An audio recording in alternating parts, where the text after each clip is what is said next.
நடுக்கடலில கப்பலை இறங்கி தள்ள முடியுமா? ஒரு தலையா காதலிச்சா வெல்ல முடியுமா? நடுக்கடலில கப்பலை இறங்கி தள்ள முடியுமா? ஒரு தலையா காதலிச்சா வெல்ல முடியுமா? இறந்த பின்னே கருவறைக்கு செல்ல முடியுமா? பெண்கள் மனதில் உள்ள ரகசியத்தை சொல்ல முடியுமா? முடியாத காரியங்கள் நிறைய இருக்குதா, அழியாத அனுபவங்கள் அதுல கிடைக்குதா? நடுக்கடலில கப்பலை இறங்கி தள்ள முடியுமா? ஒரு தலையா காதலிச்சா வெல்ல முடியுமா?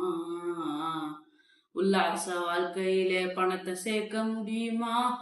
உதாரியாக வாழ்ந்த குடும்பம் நடத்த முடியுமா? உல்லாச வாழ்க்கையிலே பணத்தை சேர்க்க முடியுமா? உதாரியாக வாழ்ந்த குடும்பம் நடத்த முடியுமா? கடற்கரையில காதலர என்ன முடியுமா? வரும் கனவுகளை ஒழிப்பதையோ பண்ண முடியுமா? கண்ணால பார்த்த ஃபிகரை சொந்தமாக்க முடியுமா? கண்ணால பார்த்த ஃபிகரை சொந்தமாக்க முடியுமா? பின்னால நடப்பதான் இப்ப சொல்ல முடியுமா? நடுக்கடலில கப்பலை இறங்கி தள்ள முடியுமா? ஒரு தலையா காதலிச்சா வெல்ல முடியுமா? இறந்த பின்னே கருவறைக்கு செல்ல முடியுமா? பெண்கள் மனதில் உள்ள ரகசியத்தை சொல்ல முடியுமா?